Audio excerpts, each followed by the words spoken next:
특별 새벽 기도의 셋째 날 수요일 우리가 보실 하나님의 말씀은 출애굽기 40장 34절 한 절 말씀인데요. 우리 함께 찾아서 목소리로 읽겠습니다. 출애굽기 마지막 장 40장 34절입니다. 우리 한 절만 같이 천천히 읽도록 하겠습니다. 같이 읽겠습니다.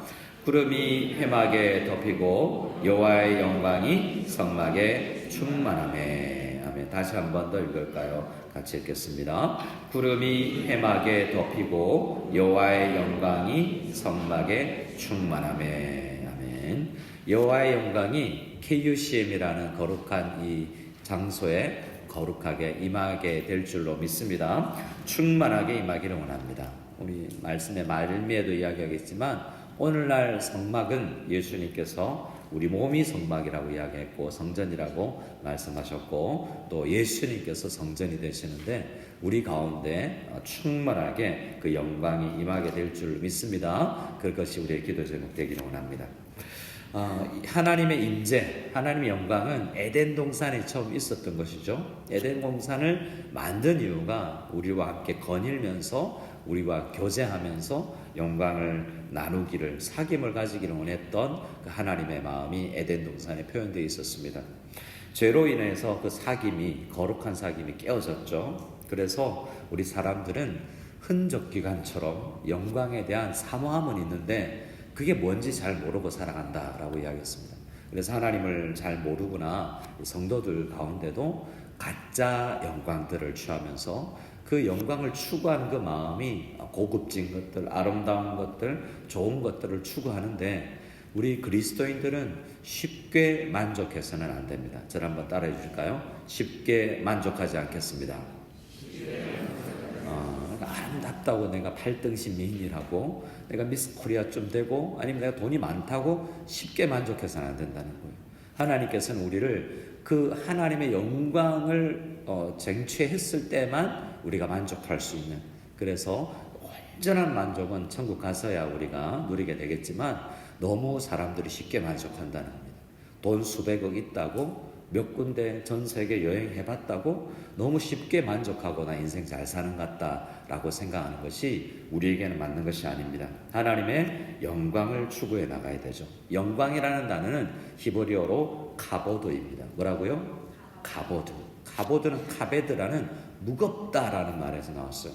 그래서 우리가 중요하게 여긴다는 게 그런 의미 아니겠습니까? 돈을 중요하게 여기고 무엇을 무겁게 여기냐, 그런 사람의 평판을 무겁게 여기는 것이 아니라 하나님의 영광이 가장 무겁고 그것이 우리에게 가장 중요한 것이다.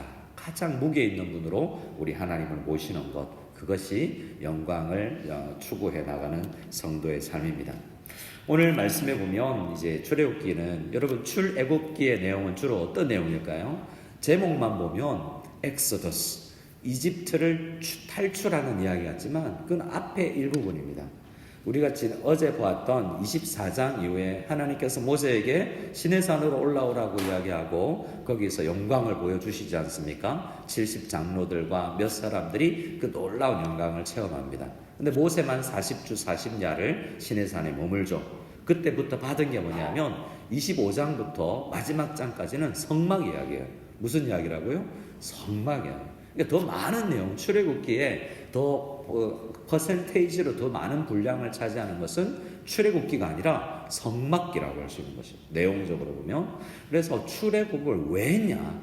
왜 하나님께서 이집트를 탈출시켰냐면 출애굽을 해서 하나님과 교제하는 에덴 동산을 맛보기 위함인데, 하나님은 작은 공간, 이 성막을 통해서 그 영광을 집중적으로 체험할 수 있도록 하기를 원하는 그 계획을 나타내 주신 거죠. 25장을 보면 여호와께서 말씀합니다. 25장 1절에 여호와께서 모세에게 말씀하여 이르시되 이스라엘 자손에게 명령하여 내게 예물을 가져오라 라고 이야기합니다. 뭘 가져오라고요? 예물을 가져오래요. 그 예물에는 이집트 나오면서 가지고 나왔던 기름, 옷감, 그리고 이집트 사람들이 금은 무화를 주면서 그걸로 금송아지 나중에 만들거든요. 근데 그걸 원래 어디에 써야 되냐면 성막, 하나님의 임재와 하나님의 영광을 추구하는데 그걸 써야 되는데 엉뚱한 거 만든다고 그 금을 부어서 만들지 않습니까?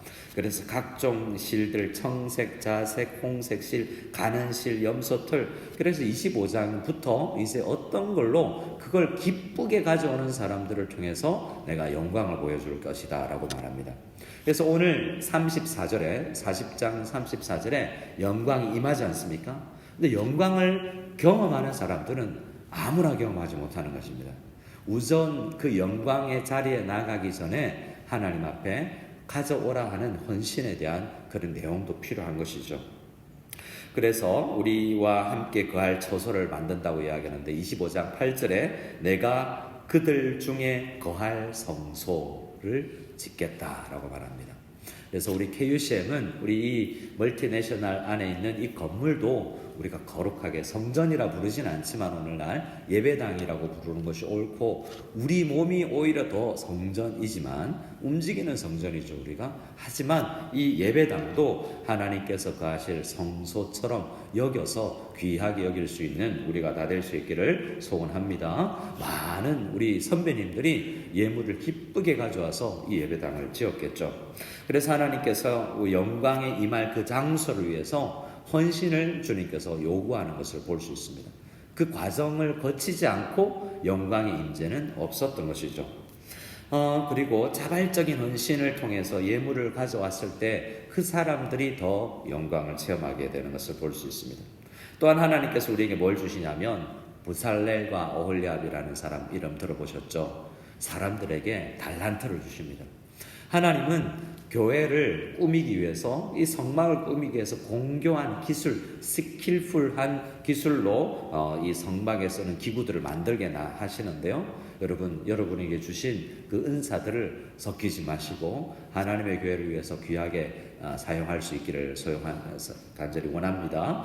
이미 다 하고 계신데 하나님 앞에 부살렐과 오홀리압이 이 성막을 만들어가는 중심, 그 사람들만 만드는 것이 아니지만 하나님께서 탁월한 기술과 지혜를 주셔서 성막을 만들고 그 다음에 이 성령이 놀라운 영광의 임재가 있는 것입니다. 그리고 중요한 것들이 있는데요. 순종입니다. 뭐라고요? 순종. 그것들을 이 물질하고 달란트하고 상관없는 모든 백성들에게 있어야 될 순종이 필요한데요. 자, 우리 40장을 펴놓고 계시죠? 우리 19절 말씀을 한번 볼까요? 18절 19절 말씀 한번 읽어보겠습니다. 18절 19절입니다. 시작. 모세가 성막을 세우되 그 받침들을 놓고 그 널판들을 세우고 그 띠를 띄우고 그 기둥들을 세우고 또 성막 위에 막을 펴고 그 위에 덮개를 덮으니 여호와께서 모세에게 명령하신 대로 되니라. 자, 이 후렴구가 계속 반복되는데요. 여호와께서 모세에게 명령했습니다. 명령하면 다 됩니까? 빛이 있으라 하면 빛이 있었죠. 사람들에게 예물을 가져오라면 다 가져옵니까? 달란트를 주고 그 하나님 위해서 쓰라고 하면 쓰나요? 하나님을 위해서 다 안 쓸 수도 있잖아요. 그런데 오늘 이 말씀 40장에 계속 반복되는 것은 여호와께서 모세를 통해서 준 그 말씀대로 백성들이 했다라는 거죠. 이게 뭐라고 이야기합니까? 순종이죠. 영광이 임하기 전에 순종이 필요한데 19절에 여호와께서 모세에게 명령하신 대로 되니라 라고 이야기합니다. 또 말씀을 읽어볼까요? 21절입니다. 21절 같이 읽어보겠습니다. 시작. 또 그 궤를 성막에 들여놓고 가리개 휘장을 늘어뜨려 그 증거궤를 가리니 여호와께서 모세에게 명령하신 대로 되니라. 앞에 뭘 했다라는 것보다 오늘 이 아침에 반복을 확인하는 것은 모세에게 여호와께서 말씀하신 대로 그대로 되었다는 것. 그냥 됩니까? 순종으로 되는 거죠. 우리 이렇게 순종으로 나아가는 우리 모두 될 수 있기를 소원합니다. 23절 마지막을 보시기 바랍니다. 또 여호와 앞에 그 상 위에 떡을 진설하니 어떻게 됩니까? 여호와께서 모세에게 명령하신 대로 되니라. 25절에도 이렇게 끝납니다. 25절 또 여호와 앞에 등잔대에 불을 켜니 여호와께서 모세에게 명령하신 대로 되니라. 27절입니다. 그 위에 향기로운 향을 사르니 여호와께서 모세에게 명령하신 대로 되니라. 29절입니다. 같이 읽겠습니다. 또 회막의 성막문 앞에 번제단을 두고 번제와 소제를 그 위에 드리니 여호와께서 모세에게 명령하신 대로 되니라. 마지막입니다. 32절 같이 읽겠습니다. 그들이 회막에 들어갈 때 제단에 가까이 갈 때 씻었으니 여호와께서 모세에게 명령하신 대로 되니라. 그들이 34절까지 나아가기 전에 32절까지 계속 우리에게 중요하게 반복하면서 모세가 이야기하는 것은 그 하나님의 명령이 순종으로 나타났다라는 것입니다. 오늘 우리 2026년을 시작하는 이 아침에 이 초반부에 하나님 올해 하나님께서 말씀하시면 내가 순종하겠습니다 라는 말씀 마음으로 나아갈 수 있기를 간절히 소원합니다. 근데 순종이 쉬울까요? 쉽지 않을까요? 때로는 안 하고 싶은데 목사님하고 막 싸우겠죠. 이게 하나님 아무래도 내가 기도해봐도 원하시는 겁니다. 저는 그럴 생각 없는데요. 제가 아무리 생각해도 하나님 뜻 아닌 것 같습니다. 하나님께서 쓰시겠다 그러는데 주께서 쓰시겠다 그러면 연약한데요, 부족한데요. 이런 모습들을 이 글을 쓰고 있는 모세 또한 저 못하는데요, 저 말 못하는데요, 이랬던 사람 아닙니까? 근데 그 모세가 가장 순종의 자리로 나아가는 것을 보지 않습니까? 우리 KUCM 올해 여호와께서 성경을 통해서 말씀하신 대로 교회에서 되었다라고 어떻게 해요? 성도들이 순종했기 때문에 이렇게 순종으로 영광을 체험하기 이전에 순종이 먼저 있는 우리가 다 될 수 있기를 소원합니다. 또한 영광을 위한 준비, 가장 중요한 준비가 있습니다. 그것은 거룩입니다. 오늘 이 앞부분으로 다시 나아가서요, 1절에 보면 여호와께서 모세에게 말씀하여 이르시되 너는 첫째 달 초하루에 성막을 세우고 라고 이야기하는데 출애굽한 지 1년째에 이 성막을 완성합니다. 출애굽 1주년에 하나님께서 출애굽한 이유를 확인시켜주는 것이죠. 그래서 그 가운데 이제 앞부분에 여호와께서 모세에게 말씀하신 대로 되니라의 반복 이전에 반복되는 것이 또 있습니다. 그것은 거룩입니다. 9절 말씀을 같이 한번 읽어볼까요? 9절을 같이 읽겠습니다. 시작. 또 관유를 가져다가 성막과 그 안에 있는 모든 것을 발라 그것과 그 모든 기구를 거룩하게 하라. 그것이 거룩하리라. 10절입니다. 너는 또 번제단과 그 모든 기구에 발라 그 안을 거룩하게 하라. 그 제단이 지극히 거룩하리라. 11절도 물두멍과 그 받침에 발라서 어떻게 하고? 거룩하게 하고. 12절에 보면 또 사람이 씻긴다는 표현의 거룩을 이야기합니다. 너는 아론과 그 아들들을 회막문으로 데려가 그들을 물로 씻기고 라고 이야기합니다. 왜입니까? 성막 안에서 봉사할 제사장들이거든요. 그들이 가장 거룩해야 되기 때문에 그들이 씻겨야 됩니다. 그들이 먼저 거룩하고 정결하지 않으면 이 거룩을, 이 하나님의 영광과 임재를 우리가 잘 체험하지 못하게 되는 것이죠. 13절 말씀을 같이 한번 읽어보겠습니다. 13절입니다. 아론에게 거룩한 옷을 입히고 그에게 기름을 부어 거룩하게 하여 그가 내게 제사장의 직분을 행하게 하라.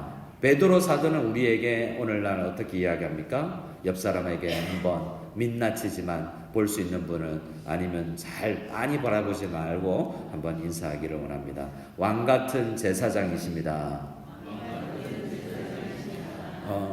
새벽에 여러분 왕같은 제사장이라는 것을 확인할 수 있는 우리가 될 수 있기를 소원합니다. 우리가 다 제사장이에요. 아론만 제사장이건 아니라 우리 모두가 그래서 거룩을 추구해야 됩니다.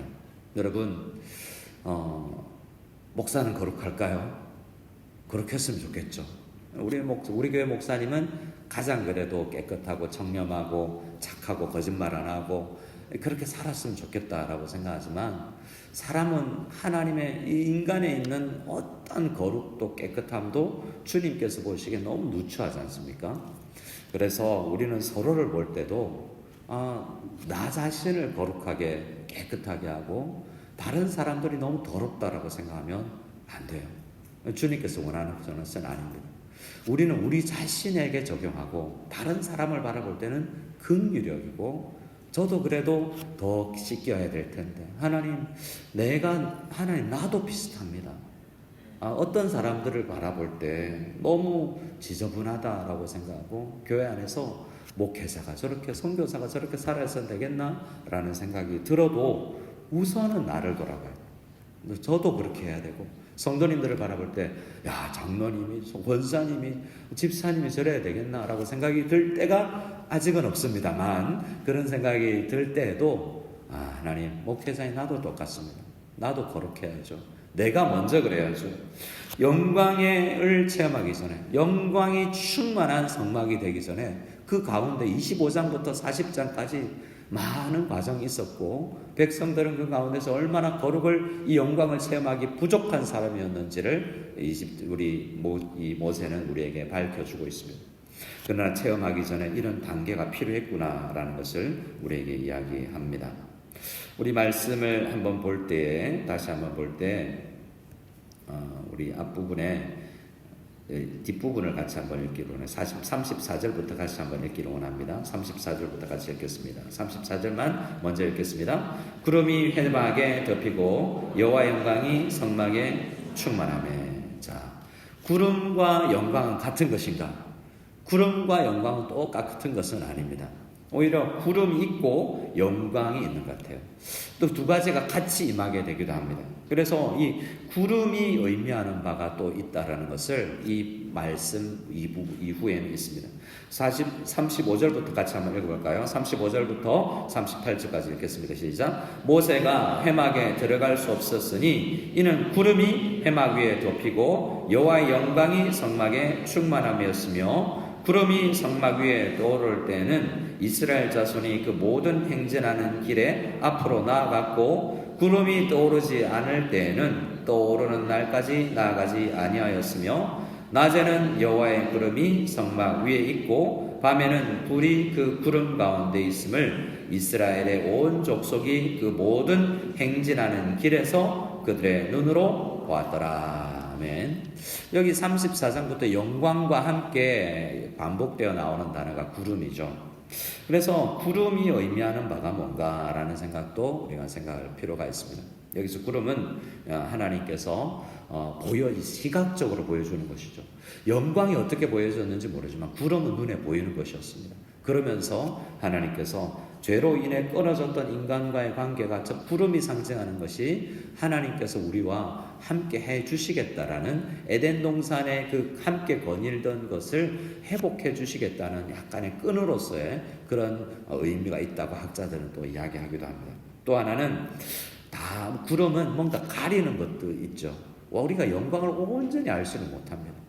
어제도 말씀드렸지만 우리 첫째 날 새벽기도 나오신 분이 저하고 이야기하면서 그랬어요. 영광을 보여달라고 기도하는데 안 보여요. 구름이 가려서 안 보일 수도 있습니다. 하지만 구름 뒤에 있는 그 영광스러움을 우리는 볼 수 있어야 됩니다. 구름이 가렸다고 달이 없거나 해가 없는 것은 아니죠. 구름은 뭔가 가리는 역할도 하는데 우리의 무지함이 영광을 가린다고 할지라도 영광은 있는 것입니다. 또 이 구름은 인도의 구름이죠. 영광이 있고 그 구름과 함께 가는 그 구름은 우리를 인도하는 구름입니다. 그래서 우리 성도님들은 우리의 삶의 중심에 하나님의 임재를 구하는데 구름과 영광이 어떻게 우리를 인도하실지 모르지만 우리의 모든 구름과 영광은 어디에서 이제 우리를 인도하게 되냐면 오늘날 보이는 두둥실 떠있는 구름이 아니라 말씀이 우리의 구름이 되어서 말씀이 우리를 인도하고 말씀이 우리와 주님께과 교제가 되어질 수 있도록 연결해 주는 역할을 하는 것입니다. 우리가 이렇게 오늘 말씀을 이야기했던 것처럼 영광을 체험하기 전에 영광이 충만하기 위한 성막과 영광이 하나님의 임재가 충만한 성도와 하나님의 임재가 충만한 교회가 되기 위해서는 헌신과 자발적인 순종과 하나님 앞에 우리에게 주신 그 달란트를 쓰는 것과 우리 말씀에 대한 철저한 순종 등이 필요하다라는 것을 보게 됩니다. 우리 KUCM은 올 한 해를 살아가면서 하나님 앞에 이러한 우리 측면에서의 자세를 잘 가져서 영광을 경험할 수 있는 우리들이 다 될 수 있기를 소원합니다. 말씀의 인도를 따라 나가면서 하루하루 경험되는 영광을 체험할 수 있는 우리 모두가 다 될 수 있기를 소원합니다. 아멘. 우리 함께